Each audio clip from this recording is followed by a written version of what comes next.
start recording. What's going on, beautiful people? Welcome back to another episode of Overthinking Understanding Podcast. I'm your host, Victoria Moore, and we are back with another episode. What's going on, beautiful people? Like I said, we're back with another episode. We have a special guest, Amy. Amy, can you introduce yourself? Hi, everybody. Hi, Victoria. It's so good to be here. My name is Amy. I'm a trauma recovery coach. I support entrepreneurs and other people in their journey to reconnecting with their authenticity, with their true self, so that they can go on to create incredible lives that blow their own minds and leave them feeling fulfilled and knowing that they're living their purpose. How long have you been a coach? Since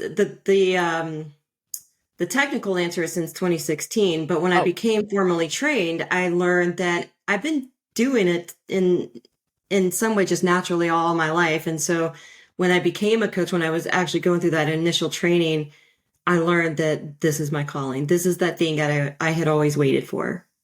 Oh, wow. So can you give us some background into that? I know you got into it a little bit. Can you just expand on the background of you getting professionally certified? I didn't even know that was the thing. So that's amazing. Like, congratulations from that. Thank you. I appreciate that. It was the culmination of some childhood visions that, felt like following breadcrumbs. I knew at 3 years old I was going to help people with my voice. And at 3 years old, well, that must mean I'm going to be a professional singer, right? How else do you help people with your voice? And so I use my voice a little differently than singing. I only sing when people cannot hear me, but I come and do things like this and teachings and running courses and working with one-on-one clients. And it's interesting too, because when I was in that original life coach training, our instructor said, we don't help people with their emotions. That's therapy. And I was thinking, I can't ask my clients to lobotomize themselves and check their emotions at the door. Yeah. So I'm going to find a way to learn how to support them with their emotions that is safe and helpful. And so I was educating myself on emotional intelligence and trauma and all of these things. And I was actually educating myself on the trauma piece because of things going on in my personal life. And then I started calling myself the trauma-informed life coach. But then I came across a trauma recovery training and did that. And here I am. That's amazing. Like, literally one of the next questions that I wanted to ask you was like, how did your profession shape your approach to healing and growth? And just for you to hit on just a little bit, for someone to tell you, like, we're not talking about people emotions, that's a therapist. I like that blew my mind, because I would think trauma is deep rooted. So what would be the definition for trauma for what you do? Because I would think trauma is deep rooted in emotions. Like, I speak about it on the show. If you check out some of my earlier episodes, stuff I went through as a child, stuff that I went through in the service, and I definitely think that it created trauma. And it's like emotional stuff that I deal with. So that blew my mind. Like, so I don't want to lose that. So how does that work? Like, what is the definition for trauma different than what the guy was telling you about? Yeah, well, the life coach instructor is the one who said we don't talk about emotions, and they didn't know the first thing about trauma. Gotcha. So that's how I came to realize, like, okay, life coaching is amazing. It was a fantastic training that I highly recommend. Okay. It just wasn't complete. Gotcha. And I had to go figure out that next piece with emotions and trauma and go on to receive specific training for that. But yeah, to answer your question about the definition of trauma, basically it's an effect of the nervous system. It's an experience of the nervous system. So your autonomic nervous system is that part that controls the things we don't think about, like our beating heart, our breathing. Now, breathing's a weird one because we can control our breathing. We can think about it and affect it. But generally we just breathe without thinking about it, right? Yeah. And so the autonomic nervous system is also the same part that triggers the fight, flight, or fear response, or fight, flight, or freeze response when we feel fear, when we feel threatened. And anytime a person feels completely overwhelmed, like whatever the situation is just bigger than they have the capacity for, that has the possibility of creating an internal trauma wound. Oh wow. And that's something we've all experienced, right? Being completely overwhelmed, especially as young children.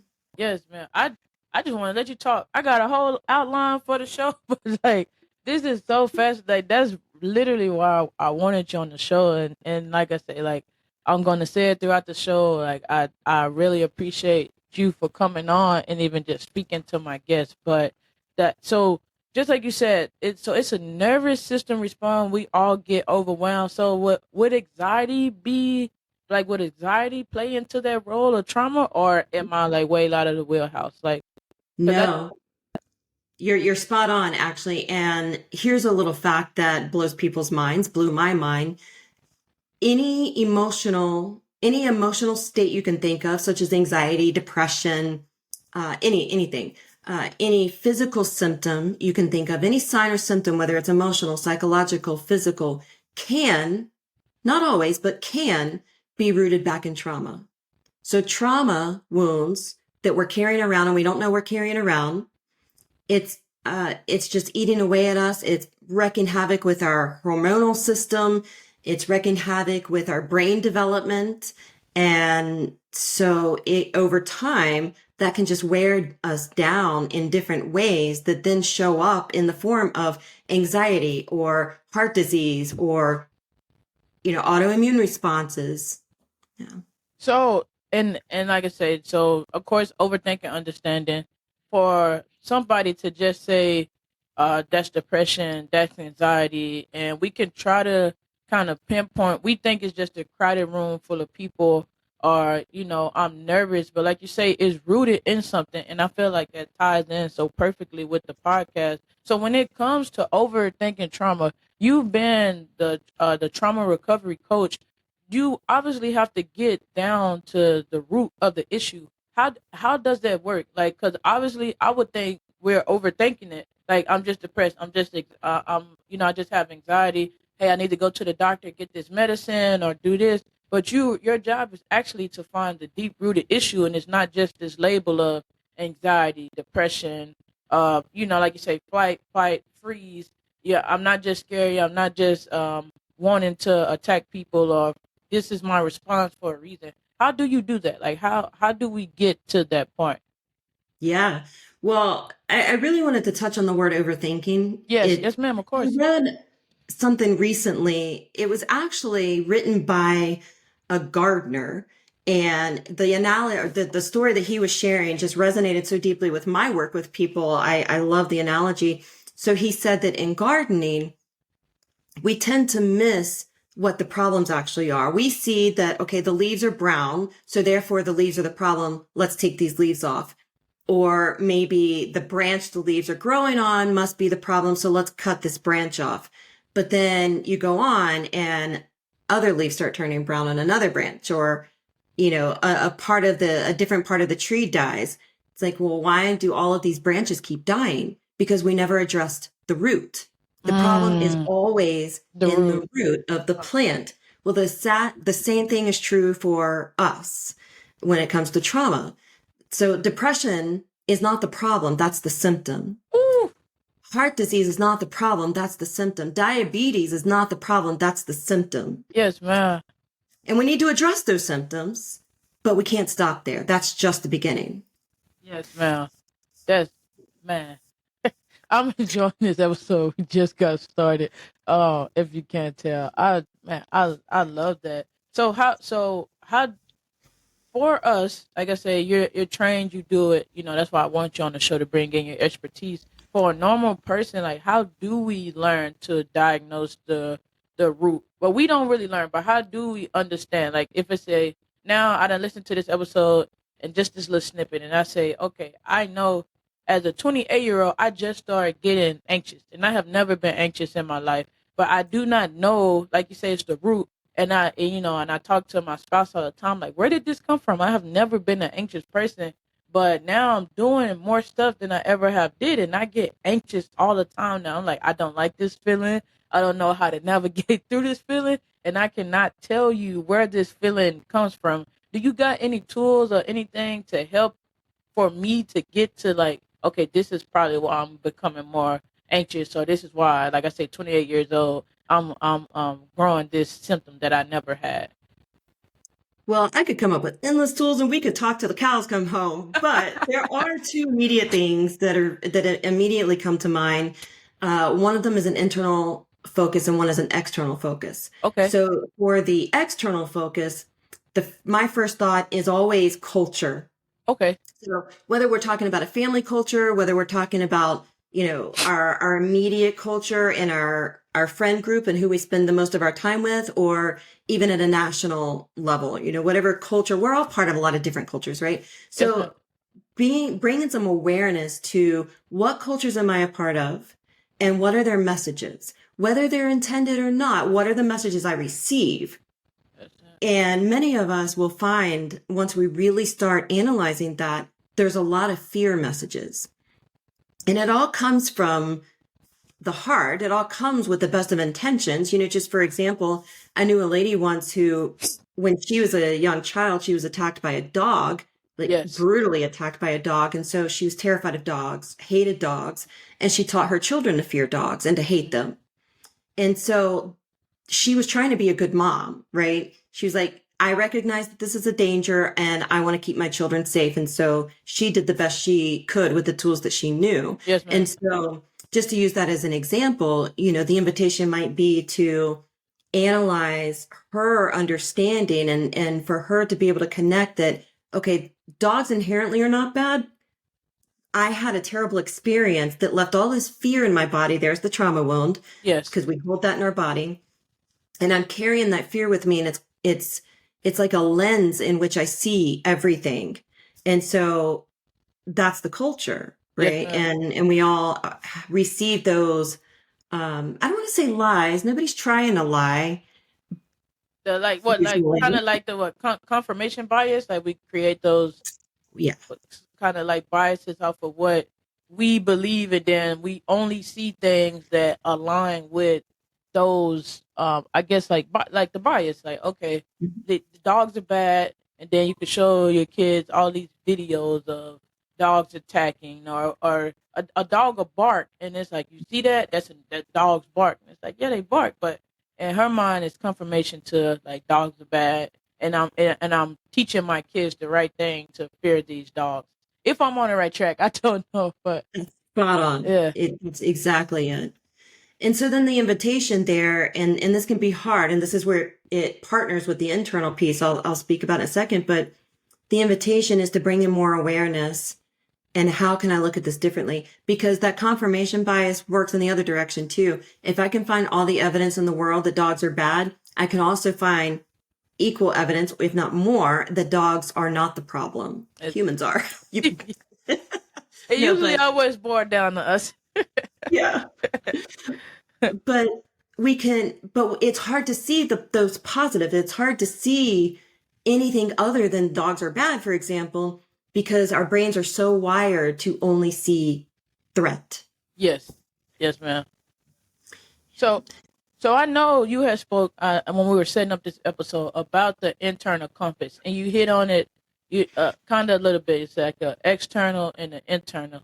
The external, what would be the external compass? Like how? What would that be? Like I kind of understood the internal compass from your story. What would it be an external compass? Well, the external would, one example would be what we're talking about here with analyzing the cultures that impact us.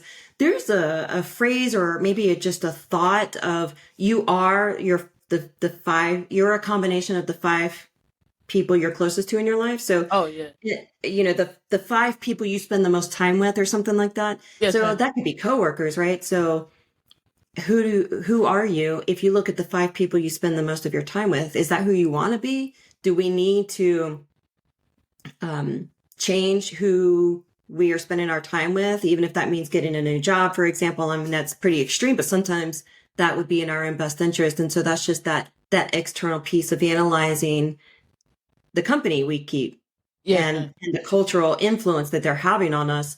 And then that internal compass there's a lot of layers of self-reflection and introspection. But one that I try to help a lot of people with is that internal compass where let's figure out what are your top 5 values. Yes, What ma'am. are the things, and the tricky part is, what are your top 5 values not coming from a place of fear? Mm. Because mom may have taught us, well, you should value this. Culture may have taught us, well, you should value that. But if we can get all those voices out of our head for a second, what do I value? What do you value?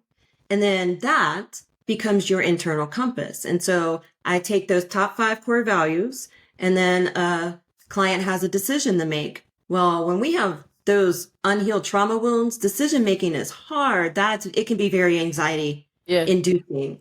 Like, you just feel pulled in so many different directions, and you feel like you have to choose the one thing that makes everybody happy, which doesn't exist. But there's that pressure and expectation. Man. So let's take all of the options and run them through those 5 core values. What you will sometimes find is that all of the options that make everybody else happy are in violation of your values, or at least one or more of your values, which means we're not being true to ourselves when we choose those things. Ooh, man, And you just to drill dropped me down a some little gems. more. Yeah. Yeah. A lot of times the one thing that honors all of those core values is, it can feel like the hardest thing in the world to make ourselves do, because it means that we're going to make everybody around us uncomfortable or angry or hurt or something. And that goes against so much of what like you say, the values that have been poured into us, and it's not, like you said, it's not even what we want to do. That's, Exactly. man. I'm catching myself trying not to get emotional, but that's literally being in the service. I kind of get caught up on that all the time. It's like you from what you said from the beginning, like the fear, the values, like you come into the service and they teach you at the bare minimum, you have the army values, selfless service, duty, respect, integrity, all this stuff. You have these army values that personal courage and all of this stuff. At the minimum, everybody in the army should have these values.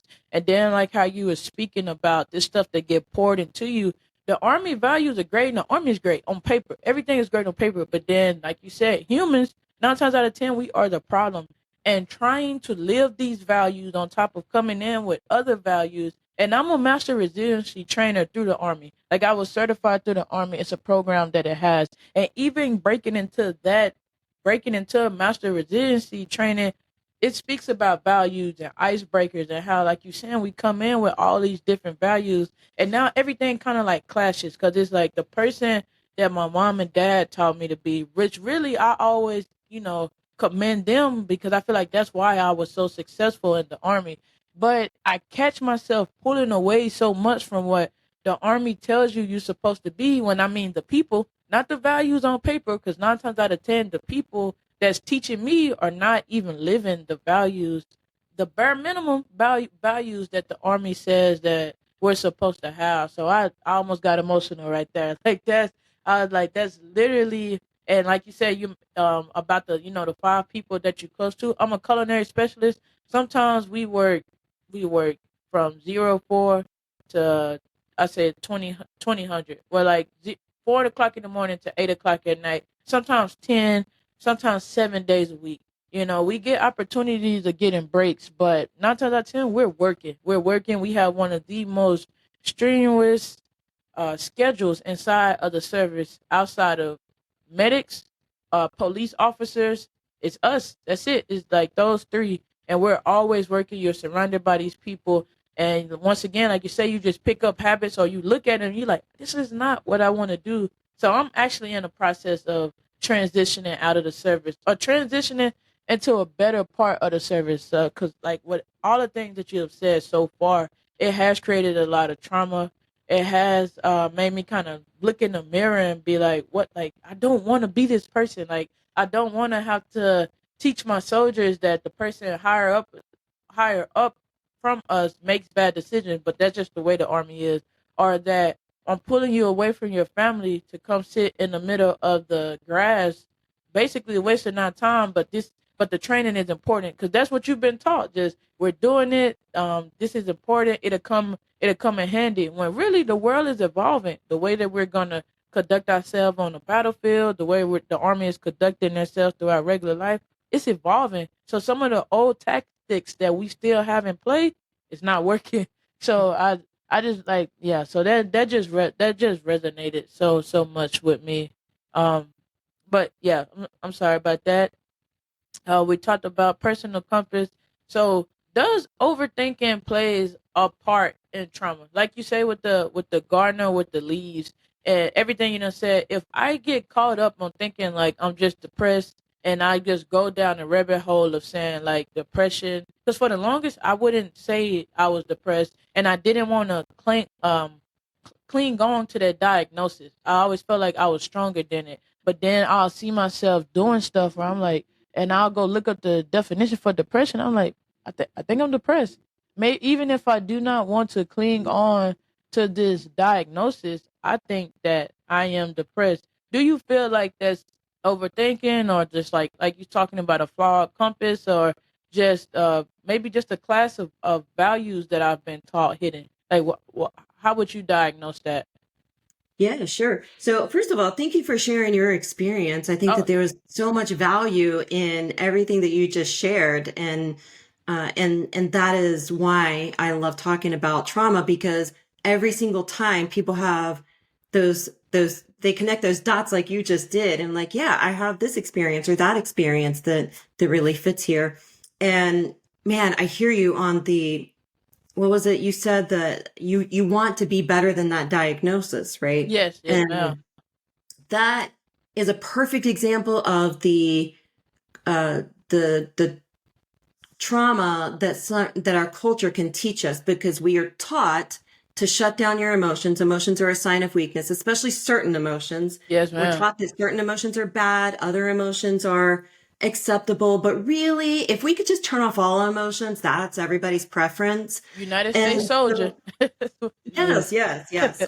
My mom trained me to be the perfect little robot, Yeah. feeling nothing. Yes. And I was really good at that for a long time. And certainly in a very left brain sort of way, I was successful. It got me through.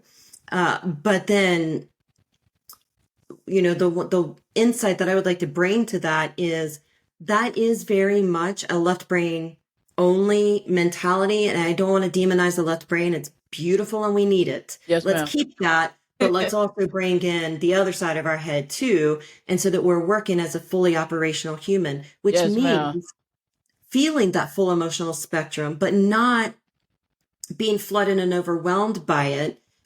When it first starts coming along, we can feel a lot of flooding and overwhelming because we don't know what to do. But Yes, we ma'am. can learn what each emotion means, what message each emotion brings, and how those emotions as messengers are actually supporting us in identifying and meeting our needs in healthy ways. So from that lens, a diagnosis of depression, for example, really a diagnosis of anything, is just that. It's a diagnosis. We can remove the story that culture has taught us to attach to that diagnosis. And to give a little more understanding on the diagnosis or the experience of depression, when we are, so I'm sure you're familiar with fight or flight. It's Oh, when yes, ma'am. we feel overwhelmed, we feel flooded with some emotion, fear, anger, whatever, and we go into that. There's a lot of energy, right? Our body is just like ramped up and ready to go, whether we're ready to go and to fight somehow. It can be a physical fight, it can be a verbal fight, whatever that is. And it can also be an internal fight where we're at war inside with ourselves, Yes, ma'am. or it can be a lot of energy to help us get away from the situation, get away from the person, whatever that might be. But there's so much energy in that state. If that doesn't work, if we're not able to fight our way through it, if we're not able to run away, our energy will just kind of fall out, kind of bottom out. And we go into that, just this shutdown state where we just lose energy, we lose motivation, we lose hope. That's depression. Yes, ma'am. Yes, ma'am. And even like I say all the time, I know it was like a joke for the longest, like, oh, it's a mindset thing. But I always say like I'm a mindset speaker. When I looked up the definition of depression, and one other definition was basically like it's being stuck inside of a mindset. And it just blew my mind, and it resonated with what I tried to speak of. When, just like you say, like, we can have this diagnosis, but that doesn't mean we have to cling on to what people tell us this what comes with this diagnosis. And not saying like ignoring it to the fact of, yes, these symptoms are here, but let's treat the symptoms, not just give in to the diagnosis. And I speak about it all the time. Like, I started my podcast because of it. My little brother was diagnosed with stage 2 cancer at the age of 20, 23, 24, and he's done had it for 4 years now. But he's had stage 4 cancer. He was diagnosed in 2020. Like I said, what made me kick off the show, in 2021, he was diagnosed with stage 4, and he has had stage 4 cancer ever since then. And like you say, like, until I got to witness it firsthand, I would think, stage 4 cancer is just a death sentence. Like, you're not going to be here, not going to be here that long. But I never would have imagined 3 years later, my brother has seen 3 other birthdays since I'm sorry, 4 other birthdays, because he was diagnosed in March. His birthday's in June, since the diagnosis of having cancer. So, just like you say, just to that testament, I feel like sometimes, because, like, we speaking about the responses, I'm a very confrontational person. And it's not just with people. I'm confrontational, but like you say, inside struggles. I don't know how to run. I don't know how to. I'm like, I rather face it head on, go through it, and it makes me better.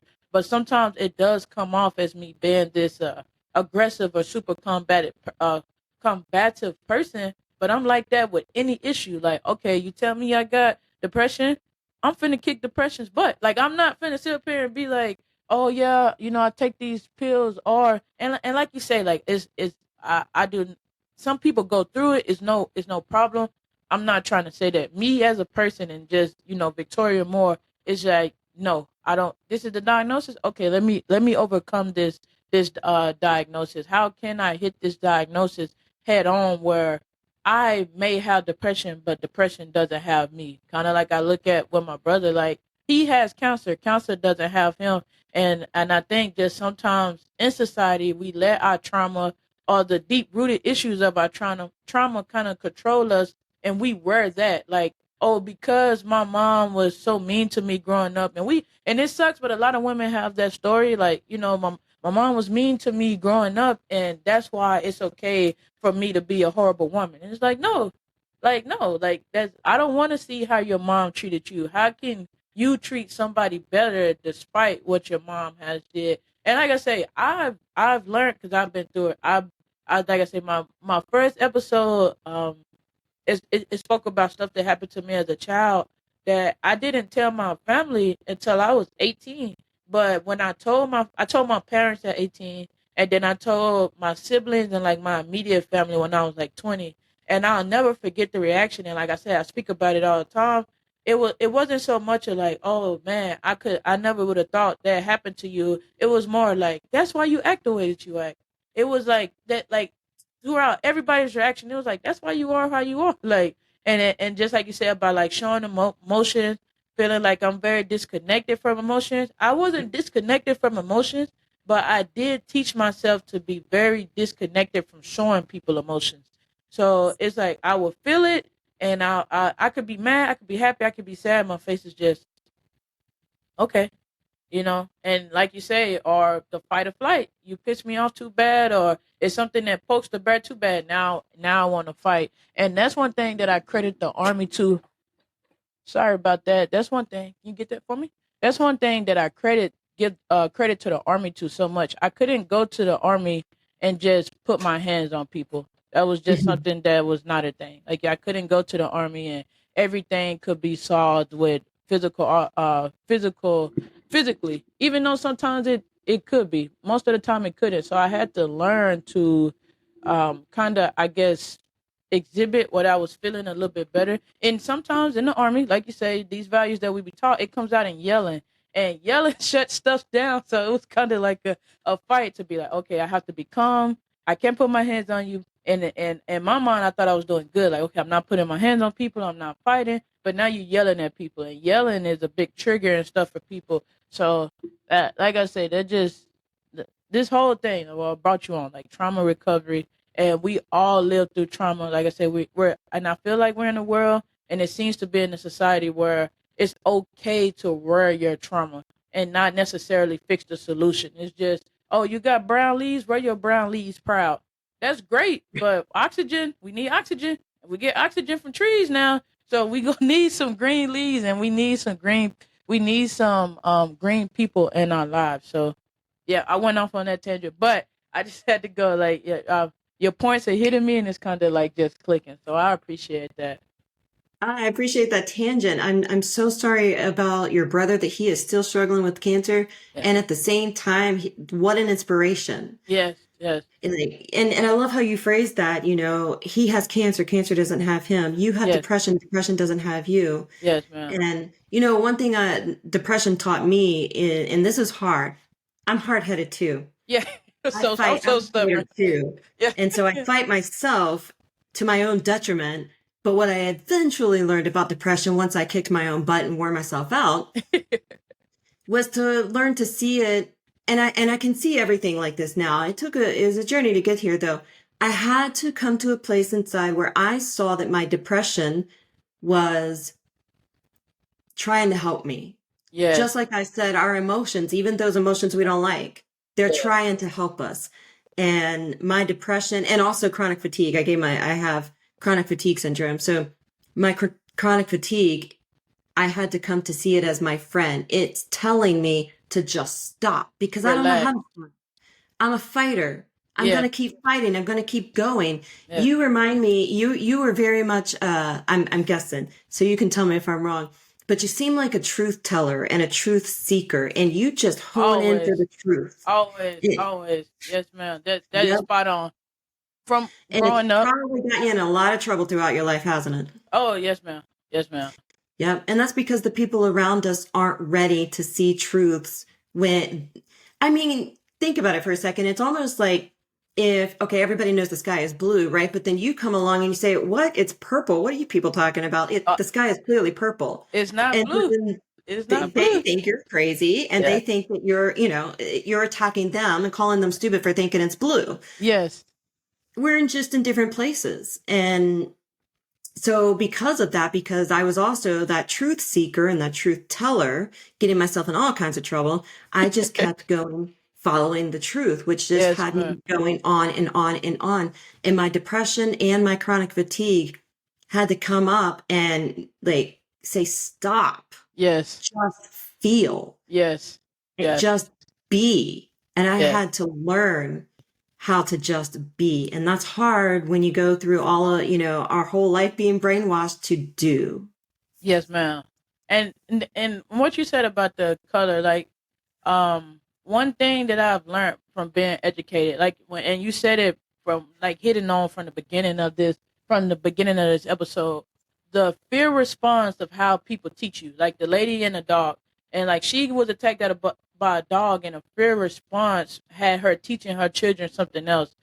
When I, like you say, I'm definitely, like you hit it spot on. I'm definitely a person of, but like seeking the truth. And when going through my situations, like how most people do, I found religion. I found religion, and then once again, you seeking the truth. I learned that I don't want to follow religion, but I still believe in Jesus Christ and I believe in the Bible. That's what has kept me afloat, and been so fortunate to be blessed throughout my life. That is what I contributed to. And with me saying all that, it's about I learned where like my family, friends, and even to this day, how you say we could see the world different. A lot of people are just teaching us off of fear. You don't know any better. So with that, it helped me, like you say, the depression, the anxiety, and just anger. Trauma itself is a tool to help, in my mind. Okay, you know what? Why am I getting upset? You don't know any better. Like you Right. don't know better. So now I started, even still to this day, like with in the army, you got so many. It's such a bureaucracy. You got supervisors on supervisors on supervisors, but none of us really. All of us could be fired. None of us really own it. It just sound signed down to us. You just realize how much people don't know, and they just go off of what they were taught. And if you were not taught correctly, you're not gonna be passing out information correctly. And even with my soldiers, like they get so tired of like, so more thinks she always right. I be passionately wrong all the time because I do. I think I'm right, but I be passionately wrong.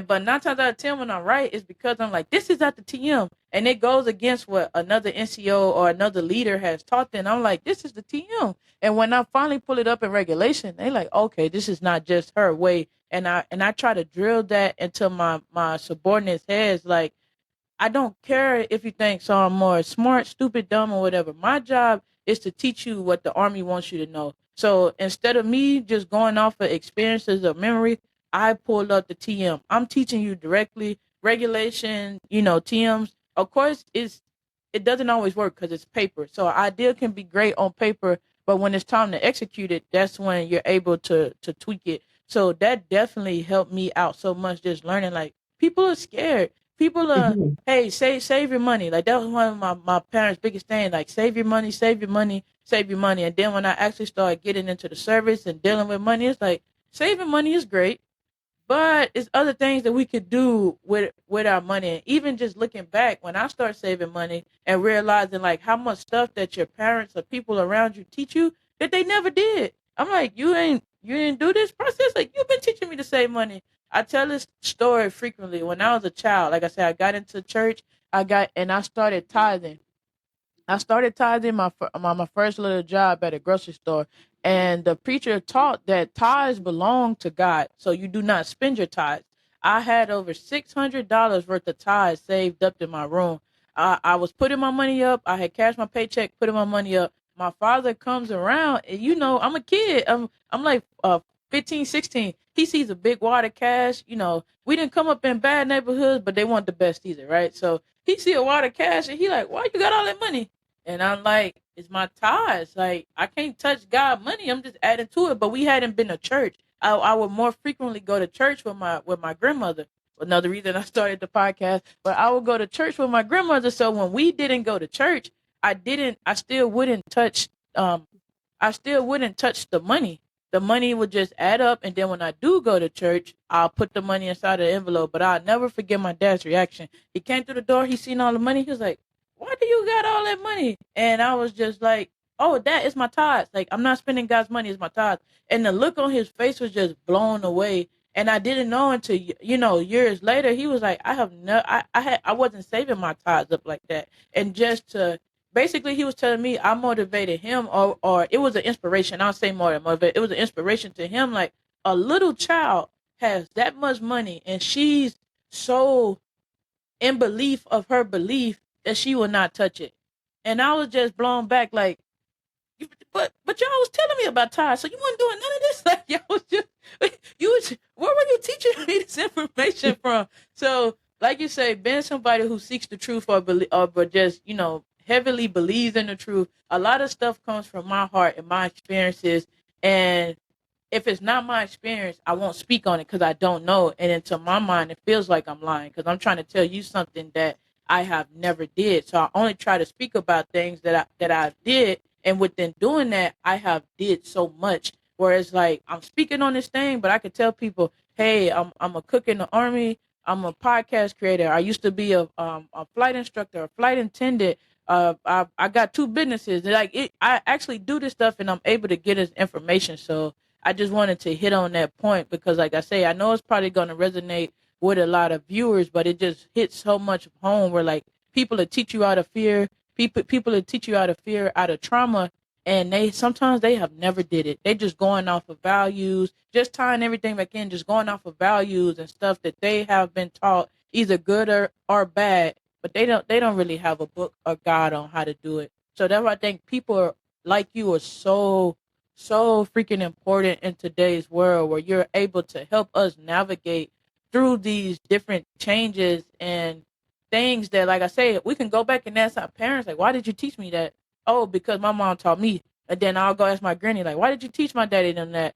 Oh, well, that's just what I was taught. That don't help nothing. I don't now I don't understand, and you don't understand, and now I'm just here with this belief, or like you said, not even my belief, and it creates that inner fight with yourself. So I just wanted to hit on that point. I thank you so much for that.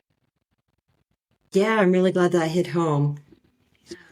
So on on average, how many clients would you say actually have like those breakthroughs? Because I know, like, when you first start something, it's like kind of like how I am now. Like, I hear you, it'll click, and it's like, wow. But then, kind of like working out. You start working out the first run, depending on how you are. If you in shape, I mean, I'm sorry, if you were in shape at one point in time and you kind of getting back into shape, the first run feels lovely. You like, yes, I'm back doing something that makes me feel good. But somebody that was never in shape, the first run sucks. It's horrible. It's like, no, I don't want to do this no more. I don't see no point into doing this. If this is the road to being healthy, put me on the sidewalk because I don't want no parts of it. So, like, how, like, working with clients, how is your experience? Is it more like a fight to get them to understand the root issue, and you have to be like the bad guy for a couple sessions, or however you do it? Like I said, I don't know how do you work through that?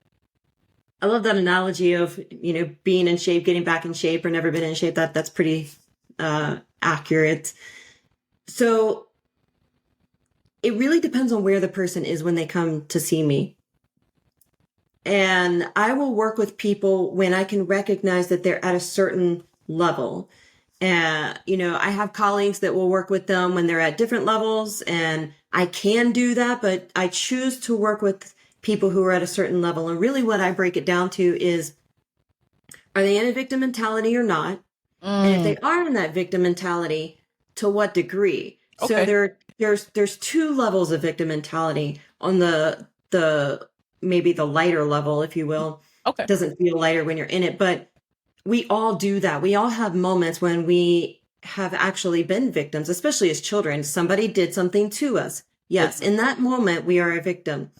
But that victim mentality is different than the moment of being victimized, right? That yes, ma'am. mentality is when we take those feelings, those beliefs, and carry it with us. And we can use it as an excuse, like you were sharing earlier. Well, my mama treated me some way, and so here I am treating other people some way. And it's like, yes, mama treated you that way and that hurt. And so let's take responsibility. I used to complain that all of the adults in my life made a mess of my life, but yet I was expected to play mop up crew. That's not fair. Oh yeah. And, and I was stuck in that victim mentality, keeping myself held back for a long time until I finally had to buck up and say, yes, it's not fair. It's absolutely not fair. But And it's my life. If I want to exactly. go live it, then I got to clean it up first. Yes, ma'am. And so that's that first level of victim mentality, is being able to come to that point where it's not fair and I have to do something about it. Yes, ma'am. It's not fair and I don't know what to do, but I'm willing to learn. Yes, I'm ma'am. willing to try. So Yes, that's ma'am. one thing. And I will take those clients every day. And then Yes. there's another type of victim mentality where we are so shut down that we can't see that there is any possibility, that there is any option. I have worked with those clients and thoroughly enjoyed, walking through their process with them. It takes them a lot longer. Okay. Okay. And there is all the hope in the world. And I want everybody to hear that there is always all the hope in the world, always. What they need is one person to really connect with, one healthy enough person. That can Yes. be a coach, that can be a therapist, that can be their best friend, it can be anyone, but one healthy enough person that is going to hear them and see them and love all over them unconditionally, Yes. endlessly, and eventually, I think of our souls sometimes can be like dry dirt. Yeah. And when Yes, that ma'am. dirt gets so dry and you water it, the water just runs off. It's not able to soak It's in. not able to penetrate.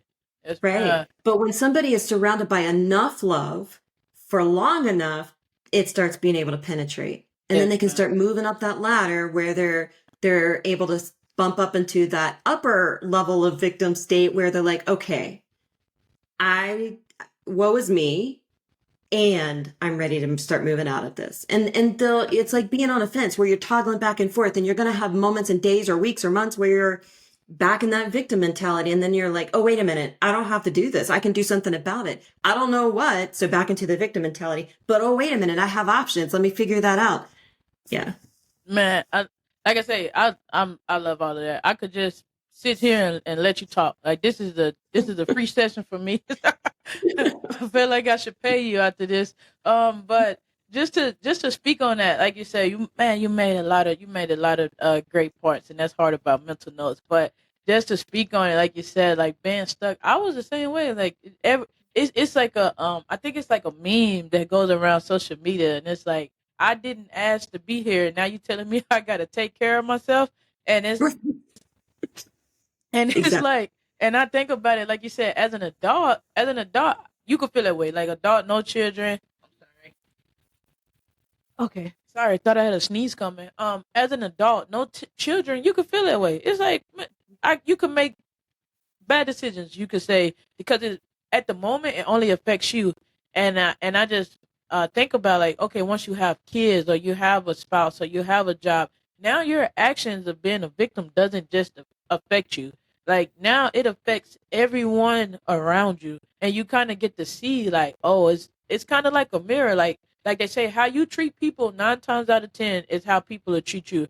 Don't get me wrong. Sometimes you could be the nicest, most genuine, kind person that you can, and some people are just stuck. And like you say, they're hardened, and they're going to act the way that they act. It doesn't mean that you're a bad person. They're just not able to receive it at the moment.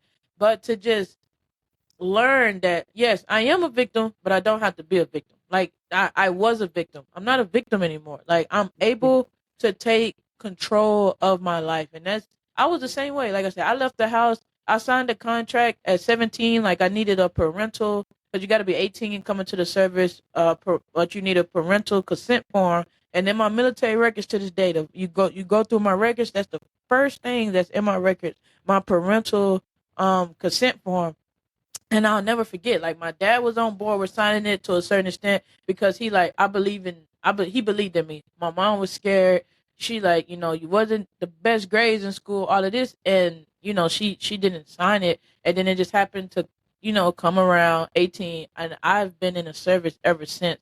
And just to watch myself blossom, like you said, I went with trauma, I went with fear, I went as hard and dirt, and now I look around and I have blossomed into this beautiful garden, and I can see where people actually want to come pluck the flowers that I have. Like, oh, so more, or she's doing this, or you doing that. And don't get me wrong, I'm still myself. I'm still Victoria. So on the outside, I'm still that person that kind of disconnected of showing other people emotions that's not the inner circle. So people they could hear me or hear stories about me, and they could be like, yeah, that's some or that's this person. But the people who work with me and actually know me, they love me. And it's kind of like the same way where you learn that, okay, I don't have to be this, like you say, the left and right brain. I don't have to be just this one type of person. I don't have to be this victim over here, or I don't even have to be a hero. I could be human. I can have these both levels of myself and put this out into the world, and it just makes it feel better. And that's when you learn, like,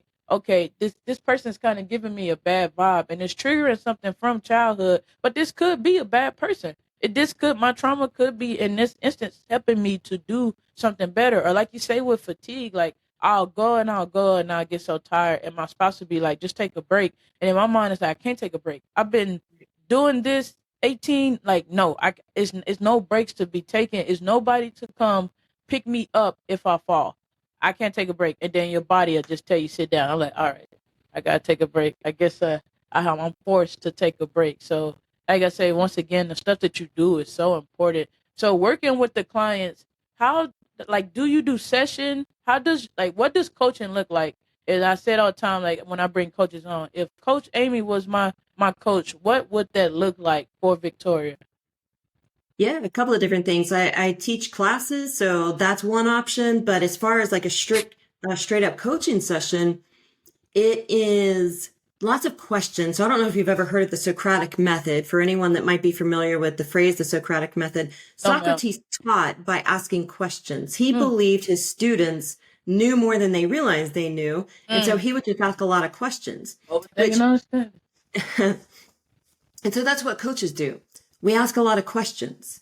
Now, as a trauma recovery coach, I also provide psychoeducation, which is what a lot of what you and I have been talking about on this episode is that those are the teaching pieces. You know, what is trauma and how does it impact the brain and how does it impact the body and things like that, because then that helps us understand. So it's like this toggling back and forth between I recognize that my client has all of their answers inside. They might not know that. And even if they're willing to be open to that fact, they might not know where to look. And so I'm going to ask questions to help tease it out. And that's when those Mm. clients have those aha moments like, oh my gosh, I can't believe I just connected these dots that have been in front of me my whole life and I never saw it. But there it is, plain as day, and I get it now. And so there's that toggled with that psychoeducation of teaching them, okay, here's why you had that experience. Here's why you have felt like a victim or you have been stuck or whatever the case may be. And there's just like I'm saying, like I know I bring up the values and like the parents and stuff, but just for you to say that, like coaches, that's why I say coaches, therapists are so important. A lot of stuff that and like I said, it would speak for personal experience, kind of like starve you as a child. You create this thirst, like I create for someone to be able to hear me out and speak. But sometimes we attach it to like your significant other or your kids, and when that person is not a trained coach, like I'm not Coach Amy. I don't know how to help you through this trauma. For the most part, I can do my best. I'm not certified in that, so I may help somewhat. But then I'm overwhelmed, or now you're triggering something from me, and I'm pulling back. A lot of times we are taught those that at home, like nothing. Like we were big in my community. Like whatever happened in these four walls, stay in these four walls. But now somebody getting treated bad, talked to, physically, mentally abused or something like that, we don't really speak on it because that's what we are taught is not to speak on it. So now therapy is out the question. I'm not finna go tell on my parents. I'm not finna go tell on my mom's friend's child or whatever. Like this is not right. I just you learn like okay it happens in cycles. So it'll be here and it'll be gone in a minute. I just supposed to deal with it. And it's like no, that's not a good thing that we have been taught. Therapists are great. I don't have to sit here and trauma dump on my friends or my children when some I could literally go to somebody that get paid to do it. And that's literally what they're there for. And it makes you feel better as a person to have the coach or a therapist or both. Because like I said, I do therapy and I have coaches and I love it. And on top of that, I have mentors in the service, and you learn to kind of get this outside help where once again, like I said, in this society, I feel that you're not necessarily get taught to get the help more than it's okay. Go to people that's telling you it's okay to be the way that you are, which is fine to a certain extent, but you could get help and it's okay to get help. People are out here to get help, not to just play. Like I say, yes, man, you do not have to walk around as this hurt, messed up person that's, exuding this bad energy when, like you said, it could be so simple. You could bring it out of them. I said in my podcast all the time, overthinking, understanding. I feel like people already know, but we overthink the answer. We get into where we reiterate it so much, or we have all this information coming to us so much with technology in the world that you forget you know the answer. It's just like it's kind of like we get taught to you don't know the answer, so I have to go search it. And I come to you and you get to asking me questions. It's like, Victoria, you know this stuff already. Or what Jane Doe, you know this stuff already. But you have been taught to question yourself and go seek outside help. Kind of like what you saying earlier with the internal compass. Sometimes our internal compass is out of whack. Like a regular compass, it doesn't work well if it's surrounded by metal. You take it outside where it's supposed to work, and it's back fixed. So kind of like what you were saying with connecting with the wrong people or looking around and being like, man, all of their compasses are out of whack too. So now you got out of whack compasses giving bad directions, and for what we're speaking on, bad advice, bad ways to fix it. You got six victims talking to each other and telling each other how to be a victim. So, like I say, so 2024, we here. I'm able to talk to you. Never met you. Got this. Technology's working great. Are you able to be a coach online, or do you prefer in-person classes? How does it work? I've actually always been online. Oh, I was wow. online before the pandemic. My entire business has only ever been online, That's amazing. which is, you know, it's actually been an incredible gift. I mean, it's a beautiful gift of our times. And while we can all be on computers too much, that's a valid argument. At the same time, it gives me the opportunity to work with a global clientele, which is incredible because I love meeting people from all over, from different backgrounds. And so I get to connect with people from different countries. And then it's just this I don't know, new novel thing to get to know each other. And it yeah, and like I say, like when I was a flight attendant for the army, I Hmm. got to experience all these different cultures. Like I've been to Prague, Chile, Brazil, Berlin, all these different places. Right, that a country girl from Texas never would have thought that she would have ended up at.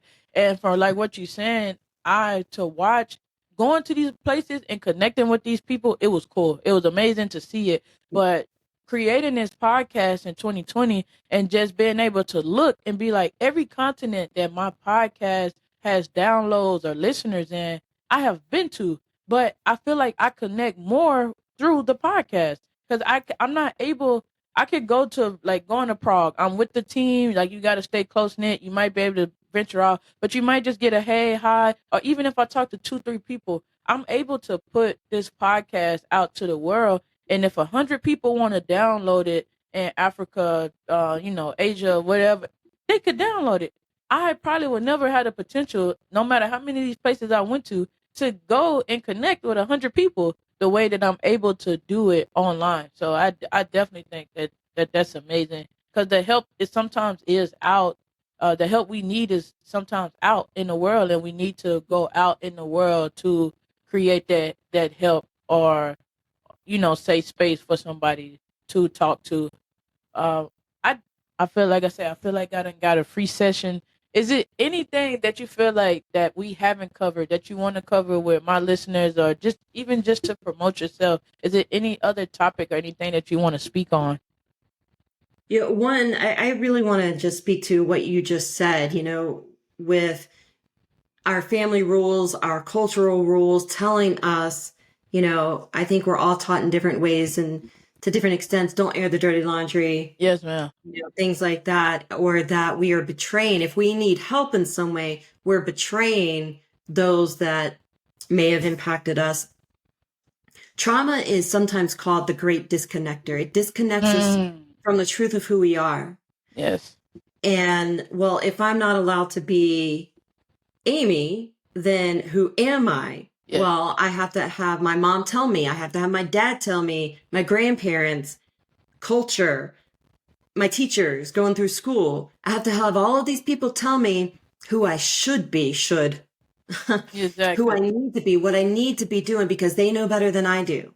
Mm, And so then I'm going around and I can't get it right no matter how hard I try. I just can't get it right. Well, it's because that's trauma. That's our trauma identity. And we think that that's who mm, we are. And because we can't get it right, we think, oh, I'm broken. I'm stupid. I'm less than somehow. I'm not lovable. There's something wrong with me. I have no value because no matter how hard I try to do what all of these people say I need to do, I can't figure it out and just mm. make everyone happy and just get it right. Ooh, So the problem, we are never going to get it right when we're in that trauma identity because that's not who we are. that's not who you are. Yeah. That I'm happy you said that. Just like how you saying like what it's kind of like how people say they wear many different hats, Mhm. clothing, personalities, whatever. Who you are and your character is it lives within you. It's you, like you say, it's your soul. A hat can be taken off, but if you Mhm. let somebody make you say like you're a daughter, so you are a daughter, and this is how I act as a daughter to my mom. But you acting as a daughter to your mom does not work for you acting as a wife to your husband or as a teacher or and a parent to your kids or a coach, like you said, like a coach to your clients. Like that is I feel like that right there, boom, whole another episode. Like it's something that we kind of get suffocated by somebody by your trauma identity. I think I'm gonna name the episode that. I love that right there. Trauma identity. Like to get kind of like where your trauma identity. And once again, I think it goes into what I was saying, where like you kind of be this person, but you're like, now you're depression. I am the poster child for depression. When you do not have to be the poster child for depression or anxiety or whatever you have going on. Like mistakes happen, trauma makes people, like they say, hurt people, all of this. Mhm. You can work past it, but just understanding that, like you say, letting down the people who have taught you this, and that was a big thing for me.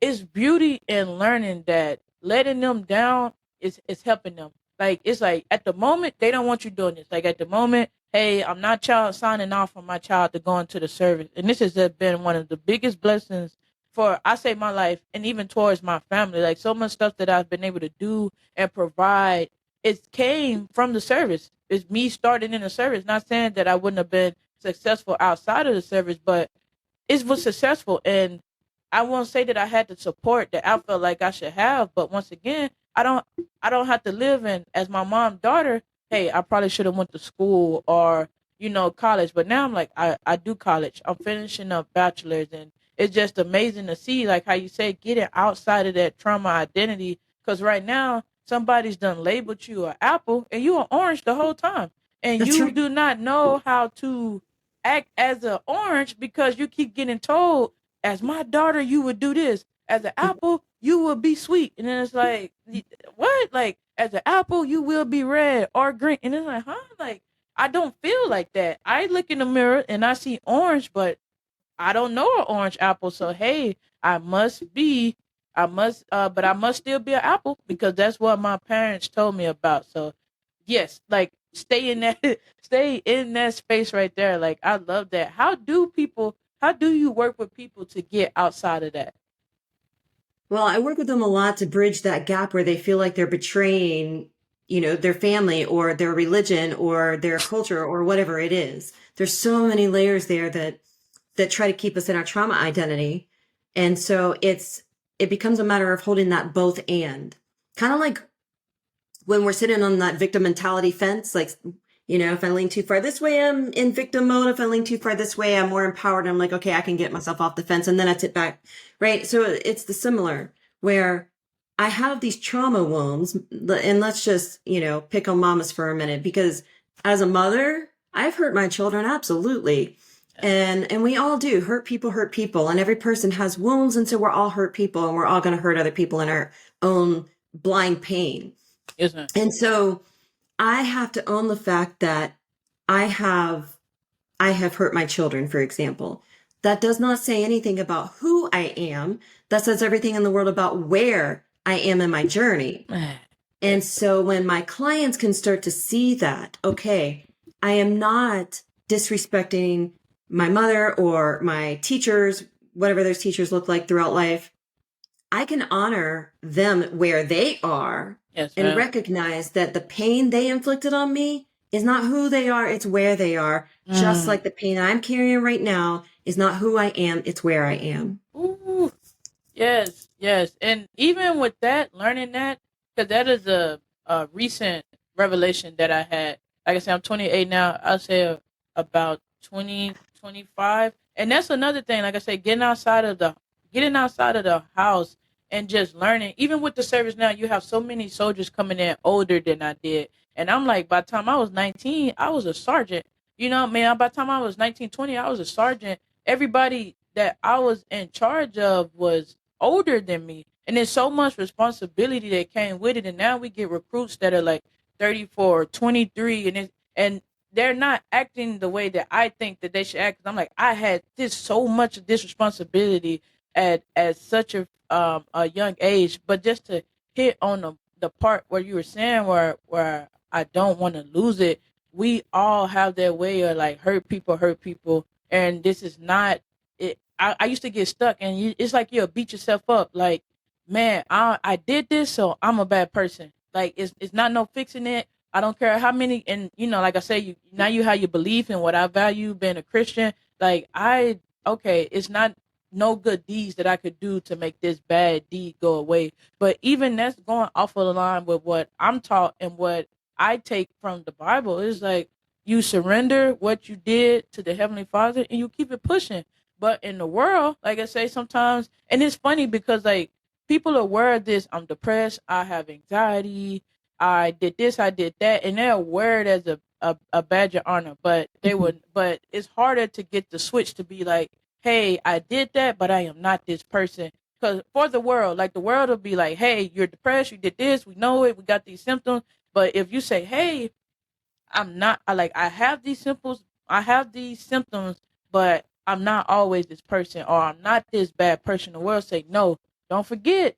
Don't forget you hurt your child. You're a bad, you're a bad mom. Hey, don't forget you hurt your brother. You're a bad sibling. Nope, nope, nope. Hey, you're a bad daughter. Remember, your mom didn't even want you to go and do that. So I don't care how much success that you have had in the service. You're a bad daughter. You didn't listen, and it's in the world it'll be like, yes, bad, and it's like, no, like it's something that happens, and I think that's kind of like stipends people growth. It's like, man, I'm bad. So I, like you say, stuck in the victim, and then also now you pulled into the values of like, no, like I'm bad. It doesn't matter. It's not even a victim or not a victim. I did it, and I'm bad, and there's no fixing this bad thing that I did. How do you escape out of that? Like the world, and then it's be like, then on the same time, the world will turn it back. It'd be like, you need to be a better, person that's contributing to society. How? You're telling me that I cannot come back from this mistake. And that's one thing, like I said, I give the credit to the Bible, to my grandmother. Like that's,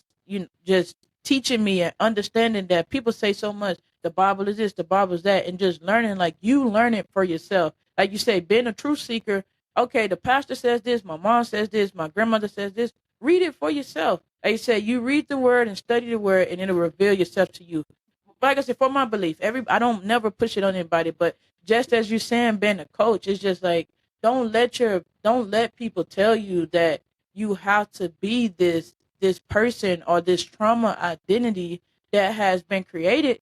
Because like you say, you will never know yourself, and you'll suppress yourself. Now your internal compass is off. Now you're fight, flight, especially if it's flight, you run away, and now you run away from everything you have going on, including yourself. So now you're not taking care of yourself. You're not taking care of anything around you, and you're not understanding that, man, it's because I think that I have to be this person, or that I cannot be better than this person. They're not even at the victim mentality yet. They just like, I'm just here. Like, I'm not pointing fingers at nobody. It's just like, I'm here and I don't know how to get out of here. So hey, like, I'm not even saying it's your fault, your fault. I just saying the world tells me this is how I have to be. So that was a great point that I did not want to get away from. That's amazing. Um, on I'm sorry, the go ahead. No, go ahead, go ahead. I'm so sorry. I was just going to say that that's exactly what I help people with right there. That's the core of it right there, is helping them understand the difference between that trauma identity versus their actual identity.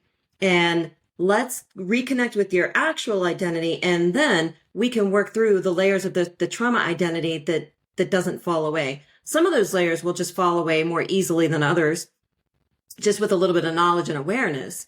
And then other of those layers are such deep-seated wounds. It takes time. I call that our trauma obstacle course. So there's me, who I actually am, and there's this goal, my life purpose, or, something I want to achieve in life, but I can't figure it out because there's this trauma obstacle course in the way.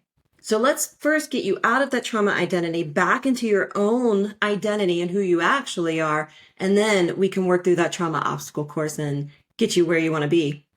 Yes, ma'am. Yes, ma'am. And you hit on what I was going to ask. Like, even getting people past that trauma and having them thrive outside of that person. Like, how does it? Because being a coach, like I say, been going through therapy, even if you're able to shorten up the sessions, I don't never want to necessarily stop going to therapy. Just like I don't want to, necessarily stop using the Bible. How does it work being a coach? Like, are people like, you help them get past it, and then it's just like they're set off into the world to do this stuff on their own, or is it more like a lifelong walk? How does it work? That's a great question, and it's going to be different for everyone. Okay. So some people have more trauma wounds than other. Some, even if they have fewer wounds, they might be deeper wounds, causing more pain. So everybody's in a different place in their journey. And I meet people at different points along their journey. So some people will come work with me for a few sessions, and then they're like, okay, you got me past this big major block in my life, and I feel good now. I may or may not be back later, but right now I feel solid.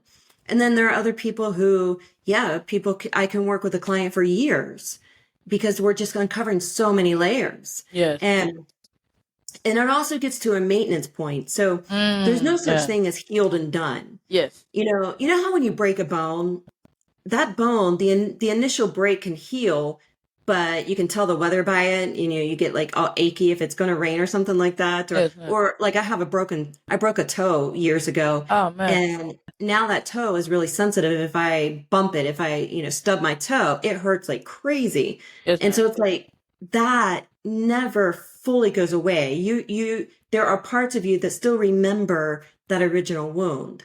And so we can work through layers and layers and layers and get to a maintenance level where, okay, that initial wound is healed, but now there are all of these side effects. Yes, ma'am. Sometimes I bump into it again and I got to learn how to deal with what happens when I accidentally bump into it, for example. Yes, ma'am. And that's what I was, and I can understand that because that's what I was thinking. Like trauma, new situations kind of happen. Trauma kind of happens. So like you say, I could understand it. But definitely, like speaking, going through therapy. Like sometimes it's like we don't have necessarily nothing to talk about, and it's like you say, a maintenance phase. And I Yeah. always contribute stuff to working out because I have had personal trainers, and I'm just in a service, and you go through where I've been in the best shape of my life and then where it's been like not the best shape, but I'm able to do what I need to do to be successful and on the army's physical fitness test. And then it's the same way throughout life. If one thing that I can say therapy and like I say, my belief in Jesus Christ has taught me is embracing the trauma. Like it's kind of get to a bad point where I'd be like looking for something to go on because it's like in my mind it's like I'm ready for another growth, like I'm ready for another step. And when a trauma comes along or a situation that comes along that makes me feel uncomfortable or whatever hits, I'm like, oh, I'm ready. Like, yes, this situation came to me because I'm ready for it. And just like how you said about like victim mentality, like I haven't seen myself in that way for so long because now I have this bias where it's like, no, this is to come and make you better. So Yeah. regardless, it's kind of like I guess like finding a silver lining in situations. Like, what can you learn from this? Even if somebody like the and like I say, I still go. We're human. I still go through the thing. Where I just sometimes I want to punch people in the face. That is the quickest way of conflict resolution in my mind. Still to this day, like you make me mad enough, I want to punch you in the face, but I can't do that. So it's like, what can I do? 9 times out of 10, I'll pray for the person because on the belief side, that's what I'm taught. You pray for your enemies, and then through the counseling side, it's just okay. What can you do better? Like, what can you do in this situation? Because people, you can't change how people act. I can't make people go get help. I can't make people drop their trauma identity. But what can you do on your end to make it better? And that it makes it. I'll say with me, it just makes it feel better. You learn that I have the power to control all this stuff that I did not think I had the power to control. So that's Exactly. amazing. I think that's I've amazing. always referred to myself as a professional lemonade maker because life threw me loads of lemon and I can sit around making all these sour faces all day long, or I can add some sugar and turn it into something beautiful. Something beautiful, something that's gonna sell out. Well, wonderful. Yeah, I like that personal. That's why I say mindset. Mindset it take you so many places, and that's why I would say like I'm a mindset speaker. And in regards to people make jokes and oh, it's a mindset thing, but it truly is. Like if Mhm. you start breaking down that is the way that your brain thinks. That is the way that your brain thinks, and I'm telling you, it could be changed. You do not have to be in this thought process. So like you say, I got all these lemons and now it's just tart. You just giving out lemon wedges. No, you don't got to do that. You could add a little sugar. You could add a little water. You could candy them. You do all types of stuff, and now you have a sweet thing instead of this sour product. So how can we reach out? Like how can we reach you? If like you say you're online, how can listeners, everybody in the world, like reach out to if we want Coach Amy? Yeah, people can go to my website, ascensionwellnesslife.com, and they can book a free discovery call. It's an empowerment session where we can just get to know each other a little bit. And I help people identify what their next step might be that may or may not include me. And if it does not include me, then I will help them find the next, what their next step is in their best interest. So they can visit that website at ascensionwellnesslife.com. They can also shoot me an email, amy@ascensionwellnesslife.com, and ask me any questions. Okay. Is it A- Amy at essentialwellness.com? Like all love it. Amy at Ascension. Ascension Life Wellness ascensionwellnesslife.com. Life.com. Yep. Okay. And then do you have like any? Instagrams or YouTubes, anything like that that you're able to be reached on? Yes, Ascension Wellness on YouTube, on Facebook, and on Instagram and LinkedIn. Okay. And while we wrap up, like I said, is there anything that you feel like we need to speak on or that we haven't touched on that will help contribute to the listeners being a better person? There's always hope. Yeah. There's always a way. Every single person has the answers that they are seeking. Mhm. And sometimes we need a guide to help us find them. So whether that guide is me or that guide is you, Victoria, or their best friend or whoever, it could be a stranger that they meet tomorrow. I hope that they at least accept that they can rest in knowing that there is always hope and they can always find their way back home to themselves. Yes, ma'am. Thank you so much for coming on to the episode. I have enjoyed this episode. I'm probably gonna be watching this episode all week. I'm excited to drop it. I already have an episode coming out Wednesday, and I'm excited to drop this episode.